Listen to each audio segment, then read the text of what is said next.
ನಮಸ್ಕಾರ ವೀಕ್ಷಕರೇ, ನೀವು ನೋಡ್ತಾ ಇದ್ರಿ ಭಾರತ್ ಒನ್ ಕೊಪ್ಪಳ ನ್ಯೂಸ್. ನಾನು ಮಂಜುನಾಥ್ ತೋಟಗೇರ್. ನಮ್ಮ ಕೊಪ್ಪಳದ ರಾಜಕಾರಣಕ್ಕೆ ಬರೋದಾದ್ರೆ ಇಲ್ಲಿ ಹಲವಾರು ಮುಖಂಡರುಗಳಿದ್ರು. ಒಬ್ಬೊಬ್ಬ ನಾಯಕನ್ನ ಹುಟ್ಟಾಕಿರ್ತಕ್ಕಂಥ ಹಲವಾರು ಕಾರ್ಯಕರ್ತರಿದ್ರು, ರಾಜಕೀಯ ಮುಖಂಡರುಗಳಿದ್ರು, ತ್ಯಾಗಮಯಿಗಳಿದ್ರು. ಇನ್ನೇನು ಕೆಲವು ಹೊಸ್ತಲಲ್ಲಿ ಇನ್ನೇನು ರಾಜಕೀಯ ಪ್ರವೇಶ ಮಾಡಿ ಏನೋ ಸಾಧನೆ ಮಾಡಿ ಯಾವುದಾದ್ರೂ ಒಂದು ಅಭ್ಯರ್ಥಿಯಾಗಿ ಒಂದು ಕ್ಷೇತ್ರದಲ್ಲಿ ಗೆಲುವು ಕಾಣ್ತಕ್ಕಂಥ ಹಲವಾರು ರಾಜಕೀಯ ಮುಖಂಡರುಗಳಿದ್ರು. ಬಟ್ ಈ ಕಾಲದಲ್ಲಿ ಅವ್ರು ಎಲ್ಲೋದ್ರು ಅನ್ನೋದೇ ಗೊತ್ತಾಗ್ತಾ ಇಲ್ಲ.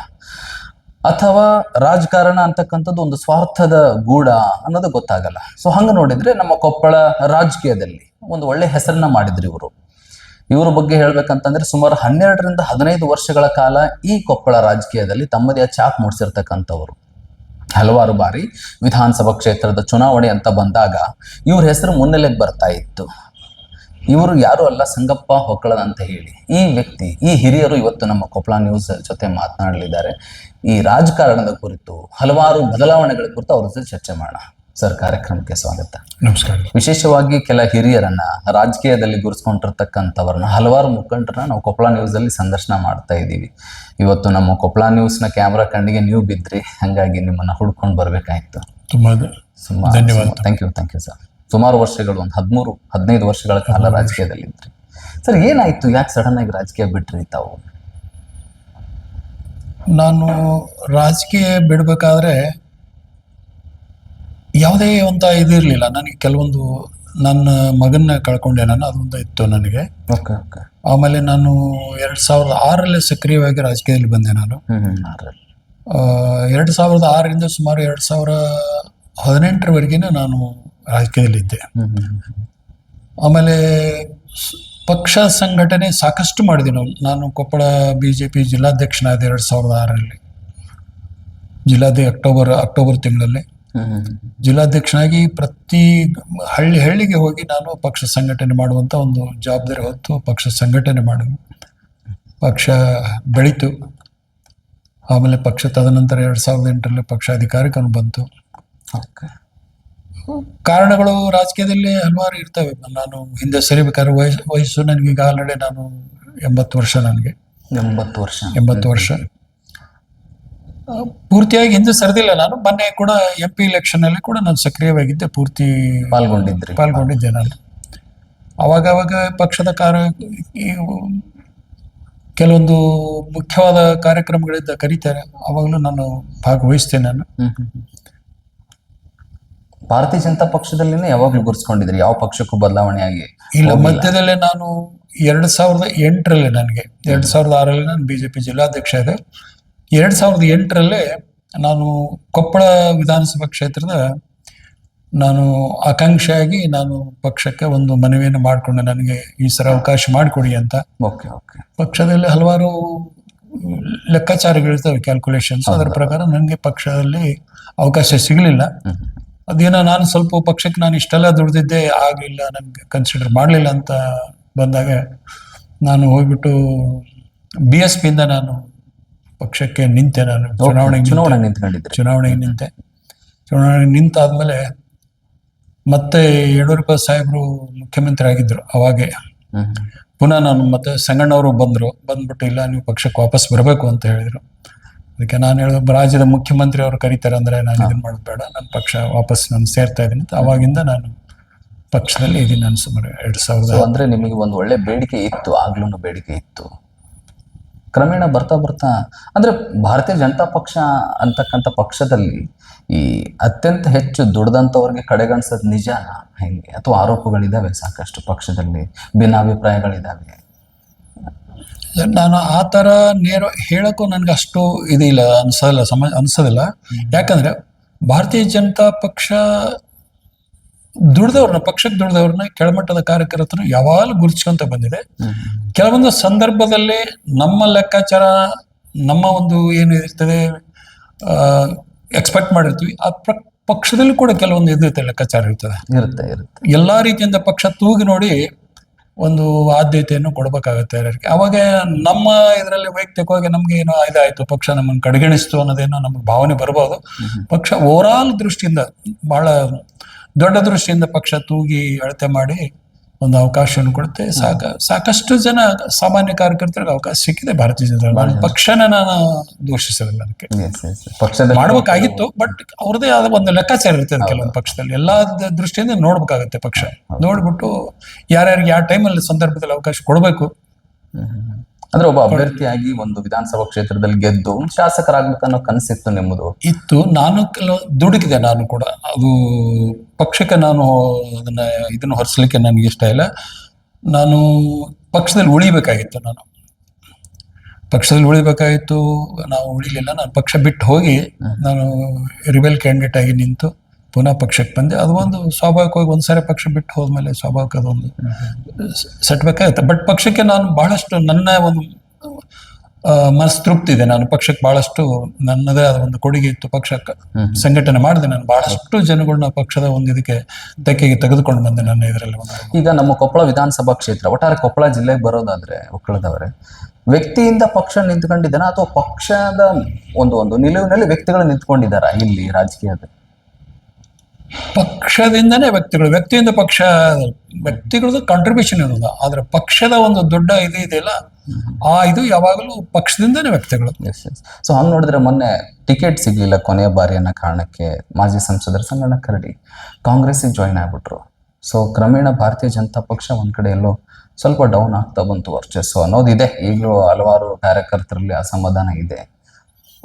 ಎಷ್ಟೆಲ್ಲ ಬದಲಾವಣೆಗಳಾಗ್ಬಿಟ್ವಲ್ಲ ಇಷ್ಟು ವರ್ಷಗಳಲ್ಲಿ ಅಂತ. ಇದರ ಬದಲಾವಣೆಗಳು, ಕೆಲವೊಂದು ವ್ಯಕ್ತಿಗಳು ಬಹಳಷ್ಟು ವರ್ಷ ರಾಜಕೀಯದಲ್ಲಿ ಇದ್ದೊತ್ನಾಗ ಅವ್ರದೇ ಆದ ಒಂದು ಕಾರ್ಯಕರ್ತರ ಪಡೆ ಇರ್ತದೆ. ಸ್ವಲ್ಪ ಮಟ್ಟಿಗೆ ಒಬ್ಬ ವ್ಯಕ್ತಿ ಒಂದು ಪಕ್ಷ ಬಿಟ್ಟು ಹೋದಾದ್ಮೇಲೆ ಅದು ಪರಿಣಾಮ ಬೀರುತ್ತೆ, ಇಲ್ಲ ಅಂತಲ್ಲ, ಬೀರ್ತಾವ. ಅಷ್ಟು ವರ್ಷ ಅವ್ರ ರಾಜಕೀಯದಲ್ಲಿ ಇದ್ಬಿಟ್ಟು ಅವ್ರದೊಂದು ಕಾರ್ಯಕರ್ತರ ಪಡೆ ಇದ್ದ ಹೊತ್ನಾಗೆ ಅವರ ಕುಟುಂಬದ ಓಟುಗಳು ಇದಾಗಿ ಅವ್ರು ಏನು ಯಾವ ಪಕ್ಷ ಬಿಟ್ಟು ಹೋಗಿರ್ತಾರೆ ಅವ್ರಿಗೆ ಸ್ವಲ್ಪ ಮೈನಸ್ ಆಗ ಚಾನ್ಸಸ್ ಇರ್ತದೆ. ಸೊ ಹಂಗ್ ನೋಡಿದ್ರೆ ಈಗ ಬೇರೆ ಬೇರೆ ಪಕ್ಷಗಳಿಂದ ವಲಸೆ ಬಂದಂತವ್ರನ್ನ ಮಾತ್ರ ಭಾರತೀಯ ಜನತಾ ಪಕ್ಷ ಗೆಲ್ಲಿಸಿ ವಿಧಾನಸಭಾ ಕ್ಷೇತ್ರದ ಶಾಸಕರನ್ನಾಗ್ಲಿ ಸಂಸದರನ್ನ ಮಾಡಿದೆ ಇದುವರೆಗೂ. ಹಂಗೆ ಯಾರು ಕ್ರಮೇಣವಾಗಿ ಭಾರತೀಯ ಜನತಾ ಪಕ್ಷದಲ್ಲಿ ಉಳ್ಕೊಳ್ಳೇ ಇಲ್ಲ. ಎಲ್ಲಿ ಒಂದು ಕೊರತೆ ಎದ್ದು ಕಾಣ್ತಾ ಇದೆ. ನಾನು ಆಗ್ಲೇ ಹೇಳಿದ ಕೆಲವೊಂದು ಕೊರತೆ, ಕೆಲವೊಂದು ಸಾರಿ ಕಷ್ಟಪಟ್ಟು ಪಕ್ಷ ಸಂಘಟನೆಯಲ್ಲಿ ತೊಡಗಿಕೊಂಡು ಕಷ್ಟಪಟ್ಟು ದುಡಿದಿರ್ತಾರೆ. ಅವಕಾಶ ಅವರ ಪಕ್ಷ ಮುಖಂಡರ ಒಂದು ಹೈಕಮಾಂಡ್ನ ಒಂದು ಲೆಕ್ಕಾಚಾರದಲ್ಲಿ ನಮಗೆ ಅವಕಾಶ ಸಿಕ್ಕಿರೋದಿಲ್ಲ. ಆದ್ರೆ ಯಾವ ವ್ಯಕ್ತಿ ಪಕ್ಷಕ್ಕೆ ದುಡ್ದಿರ್ತಾನೆ ಅದಕ್ಕೆ ಅಸಮಾಧಾನ ಆಗಿರುತ್ತೆ, ಬೇಜಾರಾಗುತ್ತೆ ಪಕ್ಷ.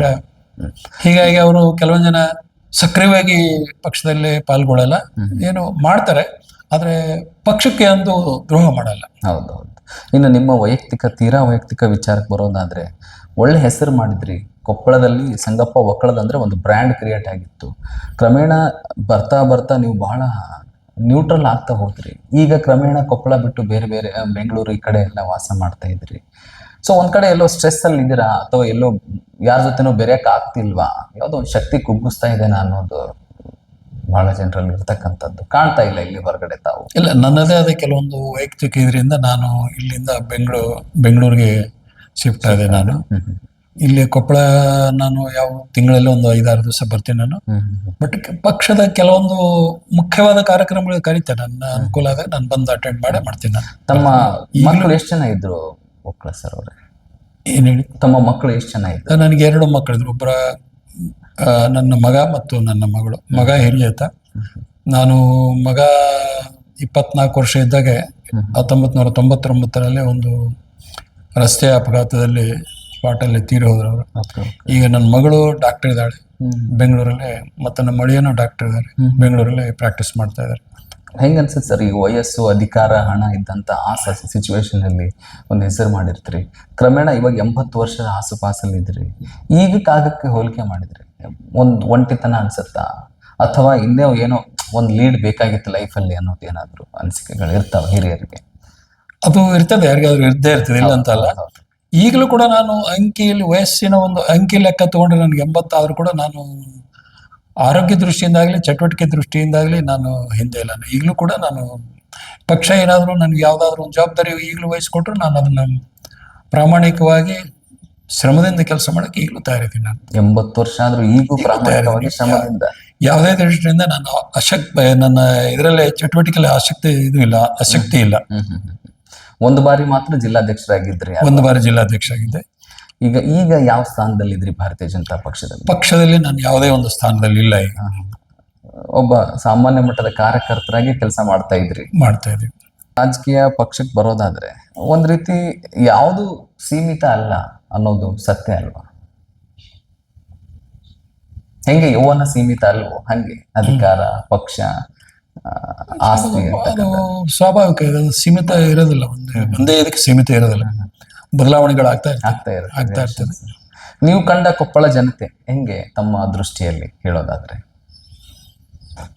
ಕೊಪ್ಪಳದ ಜನತೆ ಅಭಿವೃದ್ಧಿಗೆ ಒತ್ತು ಕೊಡ್ತಾರೆ. ಆಮೇಲೆ ಯಾವ ಪಕ್ಷ ಈ ದೇಶಕ್ಕಾಗಿ ಒಂದು ಮಿಡಿತಾ ಇದೆ ಆ ಪಕ್ಷಕ್ಕೂ ಕೂಡ ಇದು ಕೊಡ್ತಾರೆ, ಆದ್ಯತೆ ಕೊಡ್ತಾರೆ ಕೊಪ್ಪಳ ಜನತೆ. ಆಮೇಲೆ ಕೊಪ್ಪಳ ಜನತೆ ಬಹಳ, ನಾನು ಮುಗ್ಧರ ಅಂತ ಹೇಳಲ್ಲ, ಬಹಳ ಪ್ರಬುದ್ಧರು ಆಕ್ಚುಲಿ. ಪ್ರಬುದ್ಧರು ಬೇಕು ಇಲ್ಲಿ ಇನ್ನು ಅಭಿವೃದ್ಧಿ ಆಗ್ಬೇಕು ಇನ್ನು ಅನ್ನೋ ಒಂದು ಆಸಕ್ತಿ ಬಹಳಷ್ಟು ಜನಗಳು ಅಲ್ಲಿ, ಅದರಲ್ಲಿ ಯುವ ಪೀಳಿಗೆಯಲ್ಲಿ. ಅಂದ್ರೆ ಜನ ಎಕ್ಸ್ಪೆಕ್ಟ್ ಮಾಡಿರ್ತಕ್ಕಂಥ ಲೀಡರ್ಸ್ ಗಳು ಸಿಗುತ್ತಾ ಇಲ್ವಾ ಕೊಪ್ಪಳ ಜನತೆಗೆ ಅಂತ? ಒಂದು ದೃಷ್ಟಿಯಲ್ಲಿ ಕೊರತೆ ಇದೆ, ಇಲ್ಲ ಅಂತ ನಾನು ಹೇಳ್ತಾ ಇಲ್ಲ. ಆ ಏನು ಜನರ ಒಂದು ಆಸಕ್ತಿಗಳು ಇದಾವೆ, ಇನ್ನು ಯಾವ ದೃಷ್ಟಿಯಲ್ಲಿ ಕೊಪ್ಪಳ ಒಂದು ಬೆಳವಣಿಗೆ ಆಗ್ಬೇಕಾಗಿತ್ತು, ಆ ಇದರಲ್ಲಿ ಇನ್ನೂ ಬೆಳವಣಿಗೆ ಮಟ್ಟ ಇಲ್ಲ. ಇಲ್ಲ ಇಲ್ಲ. ಈಗ ನೀವು 2006ರಲ್ಲಿ ಭಾರತೀಯ ಜನತಾ ಪಕ್ಷಕ್ಕೆ ಜಾಯಿನ್ ಆದ್ರಿ. ಆಗಿನ ಪಕ್ಷ, ಆಗಿನ ಸಂಘಟನೆ ಮತ್ತು ಈಗ ಮ್ಯಾಚ್ ಮಾಡಿದ್ರೆ ಯಾವ್ದು ಕರೆಕ್ಟ್ ಇತ್ತು ಪಕ್ಷ ಅಂತ, ಯಾವಾಗ ಸರಿಯಾಗಿತ್ತು ಅಂತ? ಹೀಗೆ ಜನ ಹೇಗೆ ಅಂತಂದ್ರೆ, ಪಕ್ಷದವರು ನಮ್ಗೇನು ಇದನ್ನ ಮಾಡ್ತಾರೆ ಆ ದೃಷ್ಟಿ ಇಟ್ಕೊಂಡು. ಮೊದಲೆಲ್ಲ ಹೇಗಿತ್ತು ಅಂತಂದ್ರೆ, ಭಾರತೀಯ ಜನತಾ ಪಕ್ಷ ಇರಲಿ, ಇತರ ಪಕ್ಷ ಕಾಂಗ್ರೆಸ್ ಬಗ್ಗೆ ಯಾವುದೇ ಇರಲಿ, ಸ್ವಇಚ್ಛೆಯಿಂದ ಬರ್ತಾ ಇದ್ರು, ಪಾಲ್ಗೊಳ್ತಾ ಇದ್ರು. ಸ್ವಇಚ್ಛೆಯಿಂದ. ಈಗ ಬಹಳಷ್ಟು ಕೆಲವೊಂದು ಅವ್ರಿಗೆ ಇದನ್ನ ಮಾಡ್ಬೇಕಾಗತ್ತೆ, ಪ್ರೇರೇಪಿಸಬೇಕಾಗತ್ತೆ, ತಿರ್ಗಮರಿಗೆ ಹೇಳಿ ಸಂಘಟನೆ ಮಾಡ್ಲಿಕ್ಕೆ ಅವ್ರಿಗೆ ಮನವರಿಕೆ ಮಾಡ್ಕೊಡ್ಬೇಕಾಗತ್ತೆ. ಅಂದ್ರೆ ಜಾಸ್ತಿ ಇನ್ವಾಲ್ವೇಷನ್ ಆಗ್ತಾ ಇಲ್ಲ ಈಗಿನ ಜನರೇಷನ್ ರಾಜಕೀಯದಲ್ಲಿ ಅಂತ, ಪಕ್ಷದಲ್ಲಿ. ಜಾತಿ ರೈಟ್ ನೋ ಈಗ ಮೋದಿ ಅವ್ರದ್ದೊಂದು ಟ್ರೆಂಡ್ ಬಂತು, ಕ್ರಮೇಣ ಅದು ಕಡಿಮೆ ಆಗ್ತಾ ಆಗ್ತಾ ಜನಪ್ರಿಯತೆ ಕಡಿಮೆ ಆಗ್ತಾ ಬಂತು. ಹಂಗೆ ಯುವ ಜನತೆ ಮತ್ತು ಹಲವಾರು ಜನರು ರಾಜಕೀಯದಲ್ಲಿ ಪಕ್ಷಗಳಲ್ಲಿ ಇನ್ವಾಲ್ವ್ ಆಗ್ತಿಲ್ವ, ಆಸಕ್ತಿ ಕಡಿಮೆ ಆಗ್ತಾ ಇದೆನಾ ಅಂತ? ಆಸಕ್ತಿ ಕಡಿಮೆ ಆಗ್ತಿಲ್ಲ, ಬಟ್ ಕಾಲಕ್ರಮೇಣ ಬಹಳ ವರ್ಷಗಳಲ್ಲಿ ಅವರು ಕೂಡ ಏನಾಗ್ತಾರೆ, ಒಂಥರ ಸ್ವಾಭಾವಿಕ ಯಾವುದೋ ಒಂದು ಟೈರ್ಡ್ನೆಸ್ ಅಂತ ಇರ್ತದಲ್ಲ, ನೆಕ್ಸ್ಟ್ ಪೀಳಿಗೆ ಅದು ತಗೊಳ್ಳಿ, ಈ ಜಾಗ ತಗೊಳ್ಳಿ, ನಮ್ದು ನಾವು ಇರ್ತೀವಿ, ನಾವು ಮಾರ್ಗದರ್ಶಕರಾಗಿರ್ತೀವಿ ಅಂತ. ಮೋದಿ ಅವರು ಹಲವಾರು ಒಳ್ಳೆ ಕೆಲಸಗಳನ್ನು ಈ ದೇಶಕ್ಕೆ ಕೊಟ್ಟಿದ್ದಾರೆ. ಮೋದಿ ಅವರು ಅದ್ರ ಬಗ್ಗೆ ಯಾವುದೇ ಇದು ಇಲ್ಲ. ಪಕ್ಷದಲ್ಲಿ ಅವರ ಬಗ್ಗೆ ಬಹಳ ಒಂದು ಒಳ್ಳೆ ಇದು ಇದೆ, ರಾಷ್ಟ್ರದಲ್ಲಾಗ್ಲಿ ರಾಜ್ಯದಲ್ಲಾಗ್ಲಿ ಒಳ್ಳೆ ಇದು ಇದೆ ಅವ್ರ ಬಗ್ಗೆ. ಈ ನಮ್ಮ ಕೊಪ್ಪಳ ರಾಜಕಾರಣಕ್ಕೆ ಬರೋದಾದ್ರೆ ಮತ್ತೊಂದ್ಸರಿ ಏನಾದ್ರು ಅವಕಾಶಗಳು ಸಿಕ್ಕರೆ ತಮ್ಗೆ ಈ ವಯಸ್ಸಿನಲ್ಲೂ ಸಹ ನಿಭಾಯಿಸ್ಬಲ್ರಿನಾ ಹೆಂಗೆ? ಪಕ್ಷ ಯಾವ್ದಾದ್ರು ಜವಾಬ್ದಾರಿ ಕೊಟ್ಟ ನಾನು ನಿಭಾಯಿಸ್ಲಿಕ್ಕೆ ತಯಾರಿದ್ದೀನಿ. ನೀವು ಕಂಡ ಹಾಗೆ ಪಕ್ಷದಲ್ಲಿ ಏನೆಲ್ಲ ಬದಲಾವಣೆ ಆಗ್ಬೋದು? ಈಗ ಭಾರತೀಯ ಜನತಾ ಪಕ್ಷ ಎಲ್ಲೋ ಒಂದ್ ಕಡೆ ಸ್ವಲ್ಪ ವರ್ಚಸ್ ಕಡಿಮೆ ಆಗ್ತಾ ಇದೆ ಇವಾಗ. ಯಾಕಂದ್ರೆ 15 ವರ್ಷಗಳಿಂದ ವಿರೋಧ ಸ್ಥಾನದಲ್ಲಿರ್ತಕ್ಕಂಥ ಕಾಂಗ್ರೆಸ್ನವರಿಗೆ ಅಧಿಕಾರ ಕೊಟ್ಟುಬಿಟ್ರು ವಿಧಾನಸಭಾ ಕ್ಷೇತ್ರ. 15 ವರ್ಷಗಳಿಂದ ಭಾರತೀಯ ಜನತಾ ಪಕ್ಷಕ್ಕೆ ಯಾವುದೇ ಒಂದು ಪವರ್ ಅನ್ನೋದಿಲ್ಲ ವಿಧಾನಸಭಾ ಕ್ಷೇತ್ರದಲ್ಲಿ. ಈಗ ಇನ್ನು ಮುಂದೆ ಭಾರತೀಯ ಜನತಾ ಪಕ್ಷ ಗೆಲ್ಲಬೇಕು ಅಂದ್ರೆ ಏನೆಲ್ಲ ಬದಲಾವಣೆಗಳಾಗಬೇಕು ಒಕ್ಕಲ್ ಸರ್ ಅವರೇ? ಒಂದು, ನಾವು ಹಿಂದೆ ಕೂಡ ಅಟಲ್ ಬಿಹಾರಿ ವಾಜಪೇಯಿ ಅವರು ಹೇಳ್ತಾ ಇದ್ರು, ಸಾಕಷ್ಟು ಕೆಲಸಗಳು ನಾವು ಮಾಡಿದ್ವಿ, ಅದನ್ನ ಜನರಿಗೆ ತಲುಪಿಸುವಲ್ಲಿ ನಾವು ಇದನ್ನ ಮಾಡಿದ್ವಿ, ತಲುಪಿಸುವಲ್ಲಿ ನಾವು ಸಫಲರಾಗ್ಲಿಲ್ಲ. ಅದೇ ರೀತಿ ಈಗಲೂ ಕೂಡ ಏನು ಮೋದಿಜಿಯವರ ಒಂದು ನೇತೃತ್ವದಲ್ಲಿ ಹಲವಾರು ಕಾರ್ಯಕ್ರಮ, ಯಶಸ್ವಿ ಕಾರ್ಯಕ್ರಮ ಇಡೀ ರಾಷ್ಟ್ರಾದ್ಯಂತ ಮಾಡಿದೆ. ಆ ಕಾರ್ಯಕ್ರಮಗಳನ್ನ ಪ್ರತಿಯೊಂದು ಮನೆಗೆ, ಪ್ರತಿಯೊಂದು ವ್ಯಕ್ತಿಗೆ ತಲುಪಿಸುವಂತಹ ಕೆಲಸ ಇನ್ನೂ ಆಗ್ಬೇಕಾಗಿದೆ. ಆ ದೃಷ್ಟಿಯಲ್ಲಿ ಪಕ್ಷ ಒಂದು ಸಂಘಟಿತವಾಗಿ ಶ್ರಮ ವಹಿಸಿದ್ರೆ ಈಗಲೂ ಕೂಡ ಪಕ್ಷ ಭಾರತೀಯ ಜನತಾ ಪಕ್ಷ, ಯಾಕಂದ್ರೆ ಭಾರತೀಯ ಜನತಾ ಪಕ್ಷ ಅಂದ್ರೆ ಏನು ಒಂದು ಸಿದ್ಧಾಂತ ಇದೆ, ಅಚಲ ಒಂದು ದೇಶ ಪ್ರೇಮ, ದೇಶಕ್ಕಾಗಿ ನಾವಿರೋದು, ದೇಶ ಮೊದಲು ಆಮೇಲೆ ಪಕ್ಷ ನಂತರ ವ್ಯಕ್ತಿ ಅಂತ ಒಂದು ಏನಿದೆ ಭಾರತೀಯ ಜನತಾ ಪಕ್ಷದ ಸಿದ್ಧಾಂತ. ಆ ಸಿದ್ಧಾಂತದ ಅಡಿಯಲ್ಲಿ ಬಹಳಷ್ಟು ಜನ ಇಡೀ ರಾಷ್ಟ್ರದಲ್ಲಿ ಅದ್ರ ಬಗ್ಗೆ ಒಲವಿದೆ, ಆಗ್ಬೇಕು ಅಂತ. ಬಟ್ ಈಗಿನ ರಾಜಕೀಯದಲ್ಲಿ ಕೆಲವೊಂದು ಯಾವುದೋ ಆಮಿಷಗಳಿಗೆ ಇದಾಗಿ ಎಲೆಕ್ಷನ್ ಚುನಾವಣೆಯಲ್ಲಿ ಏರ್ಪೇರ್ ಆಗುತ್ತಾ ಇದೆ. ನಾವು ಯಾರು ಅದನ್ನ ಒಬ್ಬ ವ್ಯಕ್ತಿಯ ವೈಯಕ್ತಿಕ ಅದೇನು ಹಕ್ಕನ್ನು ಅವ್ರು ಯಾವ ರೀತಿ ಚಲಾಯಿಸ್ತಾರೆ ಅನ್ನೋದು ಯಾರ ಮೇಲೆ ಅವ್ರಿಗೆ ಬಿಟ್ಟಿದ್ದು. ಓಕೆ.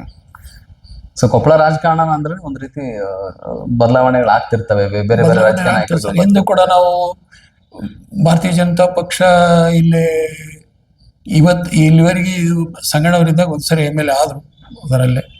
ಭಾರತೀಯ ಜನತಾ ಪಕ್ಷ ಆಮೇಲೆ JDS ಅಲ್ಲಿ ಇತ್ತು. ಬಟ್ ಪಕ್ಷ ಮೊದಲಿಗೆ ಹೋಲಿಸಿದ್ರೆ ಪಕ್ಷ ಬಹಳಷ್ಟು ಸಂಘಟನೆ ಆಗಿದೆ. ಈಗ ನಾವು ಪಾರ್ಲಿಮೆಂಟ್ ಎಲೆಕ್ಷನ್ ಅಲ್ಲಿ ಎಷ್ಟು ವರ್ಷದಿಂದ ಭಾರತೀಯ ಜನತಾ ಪಕ್ಷ ಇತ್ತು, ಕಳೆದ ಚುನಾವಣೆಯಲ್ಲಿ ಮಾತ್ರ ಭಾರತೀಯ ಜನತಾ ಪಕ್ಷ ಇರಲಿಲ್ಲ. ನೀವು ಇವಾಗ ರಾಜಕೀಯ ಮುಖಂಡರಾಗಿ ಒಂದು ಭಾರತೀಯ ಜನತಾ ಪಕ್ಷದಲ್ಲಿ 13-15 ವರ್ಷಗಳಿಂದ ಇರ್ತಾ ಬಂದಿದ್ದೀರಿ. ನಿಮ್ಮ ನೆಚ್ಚಿನ ರಾಜಕಾರಣಿಗಳು ಯಾರು ಕೊಪ್ಪಳ ಜಿಲ್ಲಾ ಮಟ್ಟದಲ್ಲಿ? ಏನಾದ್ರು ನಾನು ಕೊಪ್ಪಳದಲ್ಲಿ ಇರಲಿಲ್ಲ. ನಾನು ಒಂದು ಕೇಂದ್ರೀಯ ಒಂದು ಇದರಲ್ಲಿ ಇದ್ದೆ. ನಾನು ಅದೇ ಇದರಲ್ಲಿ ಸೇವೆಯಲ್ಲಿ ಕೆಲಸ ಮಾಡ್ತಿದ್ದೆ. ಭಾರತೀಯ ಉಕ್ಕು ಪ್ರಾಧಿಕಾರದ ಇದರಲ್ಲಿ ನಾನು ಕೆಲಸ ಮಾಡ್ತಿದ್ದೆ. ನಾನು ಸರ್ವಿಸಲ್ಲಿದ್ದೆ ಮೊದಲಿಂದ. ನಾನು ಕಾಲೇಜಲ್ಲಿ ಇದ್ದಾಗಿಂದ ನನಗೊಂದು ಒಂದು ಮುಂದಾಳತ್ವ ಅನ್ನೋದು ನನ್ನಲ್ಲಿ ಬಂದ್ಬಿಟ್ಟಿತ್ತು. ನಾನು ಅಲ್ಲಿದ್ದ ಸ್ಟೀಲ್ ಎಕ್ಸಿಕ್ಯೂಟಿವ್ ಫೆಡರೇಷನ್ ನ್ಯಾಷನಲ್ ಲೆವೆಲಲ್ಲೇ ಐ ವಾಸ್ ಜನರಲ್ ಸೆಕ್ರೆಟರಿ. ಹೀಗಾಗಿ ನಾವು ವಾಜಪೇಯಿ ಅವ್ರ ನನಗೆ ಭಾಳ ಒಂಥರ ಅವರ ಒಂದು ವ್ಯಕ್ತಿತ್ವ, ಅವರ ವಿಚಾರಧಾರೆ, ಅವರು ಏನು ಹಿಂದೆ ಮೊರಾರ್ಜಿ ದೇಸಾಯಿ ಅವರ ಒಂದು ಪ್ರಧಾನಿ ಮಂತ್ರಿ ಆದ ಹೊತ್ತಿನಾಗೆ ಆ ಒಂದು ಸಚಿವ ಇದರಲ್ಲಿ ಅವರು ಫಾರಿನ್ ಅಫೇರ್ಸ್ ವಿದೇಶಾಂಗ ಸಚಿವರಾಗಿದ್ದರು. ಅವರ ಒಂದು ದಿಟ್ಟ ನಿಲುವು, ವಿದೇಶಾಂಗ ನೀತಿ ನನಗೆ ಭಾಳ ಹಿಡಿಸ್ತು. ಭಾಳ ಪ್ರೇರಿತನ ಅದು ವಾಜಪೇಯಿ ಅವರು ಇದರಲ್ಲಿ. ಭಾಳ ಎಲ್ಲೆಲ್ಲಿ ಇದರಲ್ಲಿ ಇತ್ತು ಅವರು ಇದು ಕಾರ್ಯಕ್ರಮ ಇದ್ರು ನಾನು ಅವಾಗಲೇ ಸರ್ವಿಸಲ್ಲಿದ್ದಾಗ ನಾನು ಹೋಗ್ತಾ ಇದ್ದೆ. ಈಗ ನಾನು ಭಾರತೀಯ ಜನತಾ ಪಕ್ಷಕ್ಕೆ ನಾನು ಯಾವುದೇ ಪಕ್ಷಕ್ಕೆ ಹೋಗಲಿಲ್ಲ. ನಾನು 2006ರಲ್ಲಿ ರಿಟೈರ್ ಆದ ತಕ್ಷಣ ನಾನು ಭಾರತೀಯ ಜನತಾ ಪಕ್ಷಕ್ಕೆ ಬಂದೆ. ನಾನು ಏನಾದರೂ ಈ ಪಕ್ಷದಲ್ಲಿ ನಾನು ದೇಶಕ್ಕಾಗಿ ಏನಾದ್ರು ನಮ್ಗೆ ಅಳಿಲೆ ಸೇವೆಯನ್ನು ದೇಶ ಆಗಲಿ ಕ್ಷೇತ್ರ ಆಗಲಿ ಮಾಡ್ಲಿಕ್ಕೆ ಸಾಧ್ಯತೆ ಇದೆ ಇಲ್ಲಿ ಅನ್ನೋದಕ್ಕೆ ನಾನು ಭಾರತೀಯ ಜನತಾ ಪಕ್ಷಕ್ಕೆ ಬಂದೆ ನಾನು. ಓಕೆ. ಸೊ ಅಂದ್ರೆ ದೇಶ ಅಂದ್ರೆ ಭಾರತೀಯ ಜನತಾ ಪಕ್ಷ ಅಂತಕ್ಕಂಥದ್ದು ಒಂದು ಮೈಂಡ್ ಸೆಟ್ ಅಲ್ಲಿ ಇರೋದು ಹಲವಾರು ನಾಯಕರಲ್ಲಿ ಅಲ್ವಾ? ಭಾರತೀಯ ಜನತಾ ಪಕ್ಷ ದೇಶ ಅಂದ್ರೆ ಭಾರತೀಯ ಜನತಾ ಪಕ್ಷ ಎಲ್ಲ ಪಕ್ಷಗಳು ಇರ್ಬೇಕು ದೇಶದ ಸಲುವಾಗಿ. ಬರೇ ಭಾರತೀಯ ಜನತಾ ಪಕ್ಷ ಅಂದಾಗ ದೇಶ ಒಂದು ಸುಭದ್ರವಾಗಿರುತ್ತೆ. ಓಕೆ. ಸೊ ನಿಮ್ಮ ಅನಿಸಿಕೆಗಳ ಪ್ರಕಾರ ಈಗ ಭಾಳ ಬದಲಾವಣೆ ಆಗಿದೆ. ಸಂಗಣ್ಣವರು ಬೇರೆ ಪಕ್ಷಕ್ಕೆ ಹೋದ್ರು, ಭಾರತೀಯ ಜನತಾ ಪಕ್ಷದಲ್ಲಿ ಹಿರಿಯರು ಇಲ್ದಂಗೆ ಆಯಿತು. ಹಿರಿಯರು ಎಷ್ಟೋ ಜನ ಇವತ್ತು ಸೈಡ್ ಲೈನ್ಗೆ ಹೋಗ್ಬಿಟ್ರು. ನೀವು ಆ್ಯಕ್ಚುಲಿ ಮಾಡ್ತಾ ಇದ್ರಿ, ಕಾರ್ಯಕರ್ತರಿಗೆ ನಾನು ಯಾವುದೇ ಕೆಲಸ ಕೊಟ್ಟರು ಮಾಡ್ತೀನಿ ಅಂತ ಇದ್ರಿ. ಹಂಗೆ ನೋಡಿದರೆ ಹಿರಿಯರು ಯಾರು ಕಾಣ್ತಾನೆ ಇಲ್ಲ ಭಾರತೀಯ ಜನತಾ ಪಕ್ಷದಲ್ಲಿ. ಈಗಿದ್ದಂಥ ಕೆಲವರು ಹಲವಾರು ನಾಯಕರುಗಳಲ್ಲಿ ಬೇರೆ ಬೇರೆ ಸೈಡ್ ಲೈನ್ಗೆ ಹೋಗ್ಬಿಟ್ಟಿದ್ದಾರೆ. ಭಾರತೀಯ ಜನತಾ ಪಕ್ಷಕ್ಕೆ ಒಬ್ಬ ಹಿರಿಯರಾಗಿ ಸಜೆಷನ್ಸ್ ಕೊಡೋದಾದ್ರೆ ಏನು ಹೇಳ್ತೀರಿ ನಮ್ಮ ಕೊಪ್ಪಳ ಮಟ್ಟದ BJP ವಲಯಗಳಲ್ಲಿ?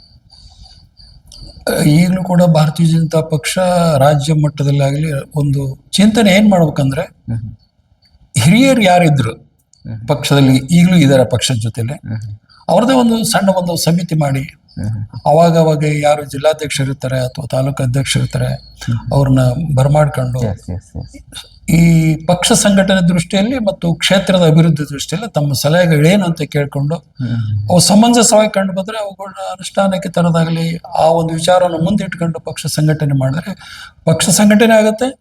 ನಾವು ಒಂದು ಈಗ ವಿರೋಧ ಪಕ್ಷದಲ್ಲಿ ಇರೋದ್ರಿಂದ ಆಡಳಿತ ಪಕ್ಷದ ಏನು ನ್ಯೂನತೆಗಳಿದಾವೆ, ಎಲ್ಲಿ ಆಡಳಿತ ಪಕ್ಷ ಎಳೆದಿದೆ ಅಭಿವೃದ್ಧಿ ವಿಷಯದಲ್ಲಿ, ಅದನ್ನು ಸರಿಯಾಗಿ ಒಂದು ಹತಬದ್ಧ ಇದರ ದೃಷ್ಟಿ ಇಡ್ಲಿಕ್ಕೂ ಅನುಕೂಲ ಆಗುತ್ತೆ. ಎಸ್. ಸೊ ಕೇಳ್ತಾ ಇದ್ರಿ ಸಂಗಪ್ಪ ಒಕ್ಕಳದವರು 80 ವರ್ಷದ ಇಳಿ ವಯಸ್ಸು, ಅದರಲ್ಲೂ ಯಂಗಾಗಿರ್ತಕ್ಕಂಥ ಇವರು ಈಗಲೂ ಸಹ ಭಾರತೀಯ ಜನತಾ ಪಕ್ಷ ಯಾವುದೇ ಕಾರ್ಯವನ್ನು ಕೊಟ್ಟರು ನಾನೊಬ್ಬ ಕಾರ್ಯಕರ್ತನ ಮಟ್ಟದಲ್ಲಿ ನಿರ್ವಹಿಸ್ತೀನಿ ಅಂತ ಹೇಳ್ತಾ ಇದ್ದಾರೆ. ಆ್ಯಕ್ಚುಲಿ ಅವ್ರಿಗೆ ಇನ್ನೂ ಕೇಳಬೇಕಾಗ್ತಕ್ಕಂಥ ಸಾಕಷ್ಟು ಪ್ರಶ್ನೆಗಳಿದೆ ನನಗೆ. ಬಟ್ ಅವರಲ್ಲಿಯ ಒಂದು ಚೈತನ್ಯದ ಮುಂದೆ ನಮ್ಮ ಪ್ರಶ್ನೆಗಳು ಮರು ಆಗ್ತಾ ಇದೆ. ಹಂಗಾಗಿ ಭಾಳ ಖುಷಿ ಆಯಿತು ಸರ್ ತಮ್ಮ ಜೊತೆ ಚರ್ಚೆ ಮಾಡಿದ್ದು. ನಮಗೆ ಅಂತ ಸಮಯ ಕೊಟ್ರಿ, ಧನ್ಯವಾದಗಳು. ನಮಸ್ತೆ. ಎಸ್, ಇದೇ ಥರದ ಹಿರಿಯರ ಒಂದು ಅನೇಕ ಸಂದರ್ಶನಗಳನ್ನು ಮತ್ತು ಹಲವಾರು ಪಕ್ಷ ಆಗಲಿ ಅಥವಾ ಅತೀತವಾಗಲಿ, ಸಮಾಜ ಆಗಲಿ, ಸೇವೆ ಆಗಲಿ, ಈ ಥರದ ವಲಯಗಳಲ್ಲಿ ಹಲವಾರು ಹಿರಿಯರನ್ನ ಗುರುತಿಸ್ತಕ್ಕಂಥ ನಮ್ಮ ಪ್ರಯತ್ನ ಯಶಸ್ಸಾಗಲಿ ಅಂತ ಹಾರೈಸಿ, ನೇರ ನಿಷ್ಠೂರ ನಿಖರ ಸುದ್ದಿಗಳಿಗಾಗಿ ನೋಡ್ತಾ ಇರಿ ಕೊಪ್ಪಳ ನ್ಯೂಸ್.